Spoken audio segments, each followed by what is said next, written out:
Hey everyone, welcome to Bending and Breaking. I'm John, and in this episode we're going to do a quick breakdown of the mysterious Nephilim. The first time they pop up in the Bible is in Genesis chapter 6 verse 4, where it says, "The Nephilim were on the earth in those days, and also afterward, when the sons of God came in to the daughters of man, and they bore children to them. These were the mighty men who were of old, the men of renown." And even though the passage isn't really trying to tell us about the Nephilim, when you read it, you can't help but start to wonder about them. It sounds like they're these weird, half-divine, half-human beings. But what exactly are they, and what did they look like, and what could they do? Like, you can't help but wonder those questions. So today we're going to dive into this verse and just try and figure out what we can know about them by putting together a few hints from two places. One is from the word Nephilim, and two is from the reference to these sons of God and daughters of men. So firstly, the word Nephilim. In the English word Nephilim is just a transliteration of the Hebrew word Nephilim.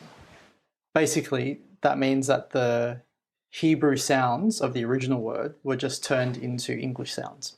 So Nephilim in English doesn't really mean anything at all. But in Hebrew, the word most likely comes from the root nephal, which pretty commonly means to fall. So the plural noun form of the root, which is Nephilim, probably has this idea of fallen ones or something like that. But that's just the origin of the word. Over time, the meaning of a word can change, and that's maybe what's happened with the word Nephilim. What it seems to mean when the Bible uses this word is more something like giants or powerful people as opposed to fallen ones. There's three bits of evidence that make this a pretty reasonable guess. First, you can see at the end of the verse they're described as mighty men and men of renown. So their defining characteristic isn't so much that they're fallen, but that they're mighty. A quick tangent before we get into the second reason. Some people think that the Nephilim and the offsprings of the sons of God and daughters of men, who are called the mighty men, are actually two separate groups. But I don't think that makes much sense, because then why mention the Nephilim at all? If they're two different groups, the only function I can think of for the Nephilim is to maybe anchor the narrative to a particular point in time. But it says the Nephilim were on the earth in those days and also afterward. So as a marker of time, it's super vague because they were there before the flood and after the flood. So why use them as a time reference at all? And then also, the story's already anchored to Noah's lifetime, which is a much more narrow time frame. So I think it's best to just understand it as one group. The offspring of the sons of God and the daughters of men and the Nephilim are the same as the Nephilim, or are a subset of the Nephilim, which I'll get into later. Okay, second reason to think the word Nephilim is strongly associated with powerful men or giants is in Numbers chapter 13, verse 33. That's where Moses sends spies into Canaan to scout it out before they invade. And the spies return saying, "And there we saw the Nephilim, the sons of Anak, who came from the Nephilim. And we seemed to ourselves like grasshoppers, and so we seemed to them." So that's the only other definite, clear mention of the Nephilim in the Bible. And it describes them as being huge. That's their defining characteristic. It wasn't that they had wings or they had horns or however we might imagine fallen ones to look like. If they were winged or had horns or whatever, you would think the spies would at least mention that in addition to their size. But their size is the only thing that's worth a mention. Now that's an argument from silence, but I think it is pretty reasonable. So presumably they looked human, but the thing that stood out about them the most was that they were big. Okay, the third reason to think Nephilim is used to mean giants or powerful people is that in the Septuagint, which is the Greek translation of the Old Testament, which dates back to maybe the 2nd or 3rd century BC, the Septuagint translates the word Nephilim as giants. There's no perfect translation of anything from one language to another, but people that were much closer in time and culture to the original text seem to think that when they said Nephilim, they basically meant giants or mighty people. Okay, so that's the word Nephilim. The word probably means something like fallen ones, and if you look at non-biblical texts like the Book of Enoch, it associates these Nephilim with fallen beings or angels. So it probably has some connotations with that idea.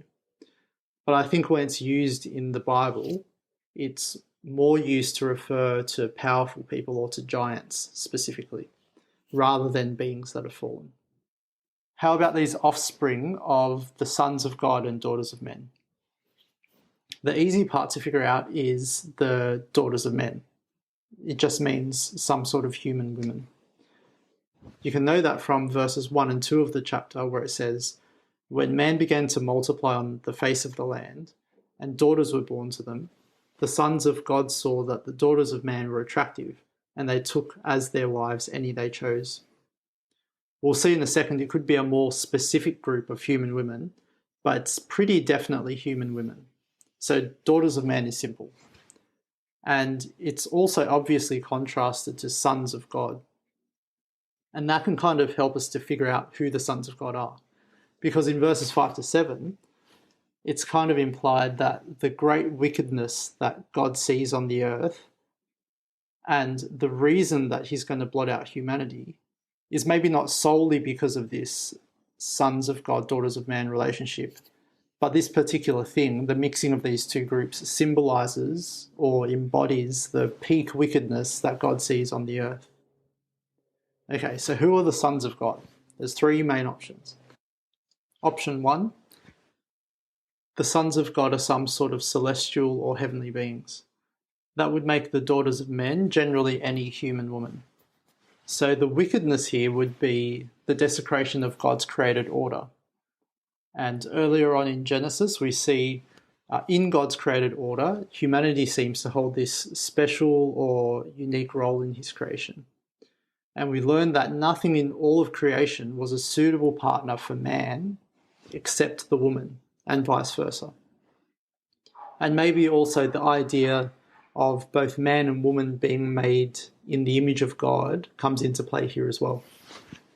And so the celestial beings intermingling with humans is implicitly detestable.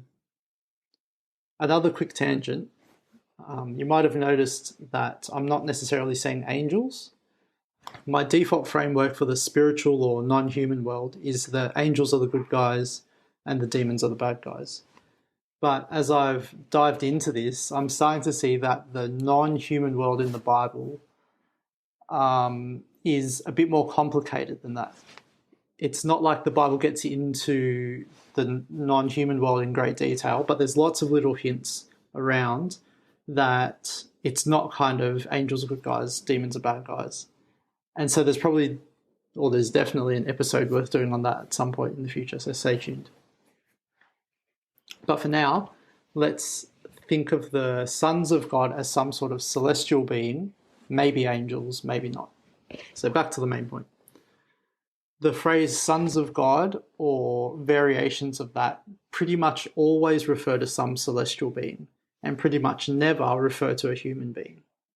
Two examples of the sons of God used in this way are Psalm 29 verse 1 and Job 1 verse 6. So this is probably the default reading.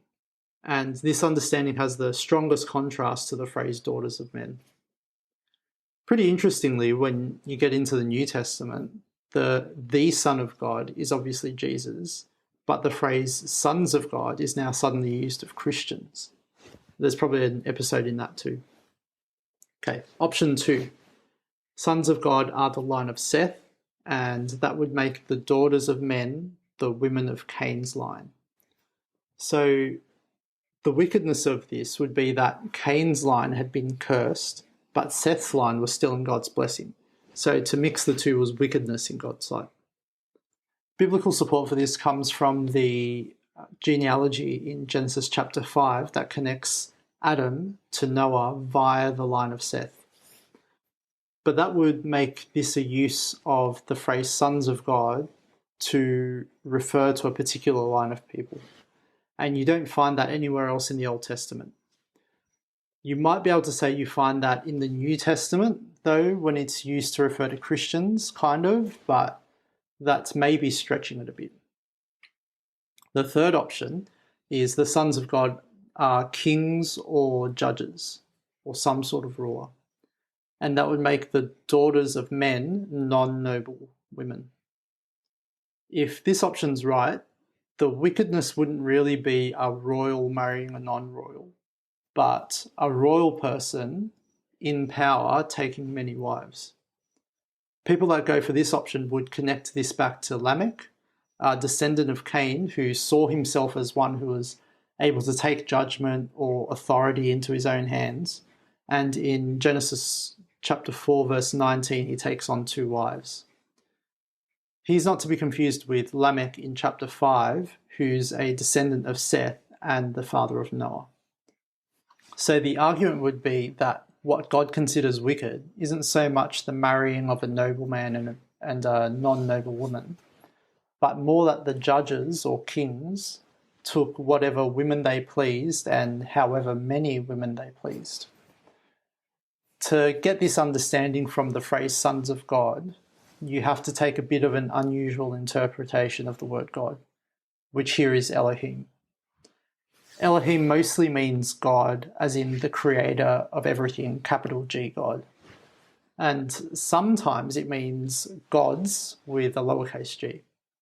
But especially in this early part of Genesis, which is sometimes called the primeval history, it's pretty much always God, capital G.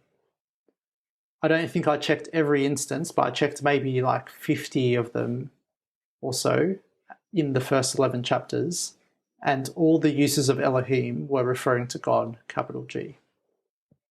But there is some debate in some other parts of the Bible that the word Elohim could mean something like judges or rulers.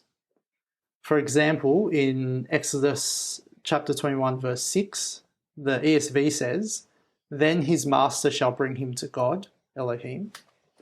And the NIV says, "Then his master must take him before the judges," Elohim. So this option's possible, but it relies on a more debated and rarer translation of Elohim, which is especially rare in the early chapters of Genesis. So those are the 3 options. Sons of God are heavenly beings who have offspring with humans, or they're the line of Seth mingling with the line of Cain, or they're kings or rulers or judges taking multiple wives. Church history isn't really my strong suit, but I think the first 2 options are the more traditional, and you can find lots of Christian theologians throughout history that have supported either one of those, and the third one's a bit more of a recent alternative. So they're all interesting, but which option do you naturally lean towards? For me, I think I'd naturally go with option 2, the line of Seth and the line of Cain option, because it seems to explain the passage in a way that's not too weird or supernatural. But after going through the passage in more detail in my prep for this episode, I'd actually have to go for option 1. Sons of God are heavenly beings who have had offspring with human women. The other options take too much kind of redefining of words, and also the wickedness that options 2 and 3 imply are not that outrageous. Like throughout the Bible, you can see holy men take on unholy women or unholy wives, and holy women take on unholy husbands. And all throughout the Bible, you see noblemen or kings take on multiple wives. But God's outrage never kind of overflows like it does here, where it's given as the picture of peak wickedness. But heavenly beings having offspring with humans could conceivably be detestable to God and be a severe distortion of his creation as we see it in Genesis 1 and 2. And by the flood, he put an end to all this happening once and for all, which also explains why we don't see half human, half heavenly being giants roaming around the earth. But what about the Nephilim that the spies saw in Numbers 13:33? How did they survive the flood? Or did more heavenly beings have children with humans and then God's punishment was ineffective? If the word Nephilim just means giants or mighty people, there could be lots of ways mighty or large people come about, and many degrees of mighty people or giant people. So the Nephilim of Genesis 6, who were the children of celestial beings and humans, might have been one particular type of Nephilim that came about in one particular way. The people that the spies called Nephilim in Numbers 13 might have just been a clan of especially big or strong people, big enough compared to the average person that they would be called Nephilim, even though they might be categorically different than the Nephilim in Genesis 6. So that might be as close as we get, or at least as close as I get to understanding the Nephilim. They're giants, which is a word that could have a wide range of meaning. And specifically, these Nephilim were the offspring of celestial beings and human women, which was the pinnacle of wickedness in God's eyes. So I think that makes the most sense. And to be honest, I only ever leaned towards option 2 because it was not so supernatural and it explained away all the weird stuff that didn't fit in with my existing worldview and the framework that I grew up in. Even though we as Christians actually believe in the spiritual and in things unseen, I kind of just functionally assumed that anything supernatural couldn't really happen. I guess that was just my existing framework. But this one single verse and diving deeply into it has forced me to really expand my understanding of the world that God created and expand it to the point where it can include, and actually it must include, things of the spiritual world and of the supernatural world, not just as things that might have existed in the Bible or in the past, but as things that could actually exist and happen right now. And I guess as Christians, we already have made that jump to believe in the spiritual things because we believe in a God that's taken on human form and we believe that God's given us his spirit to dwell in us. All those things are weird and all those things are supernatural. But I guess what it's done is really just pushed my theology to be more consistent with what I believe, or my practice of theology to be more consistent with what I believe. And I hope it's doing something like that for you guys as well. So let me know your thoughts in the comments and let me know if you think I missed something or if I got something wrong or if you have questions. And I'll see you next time.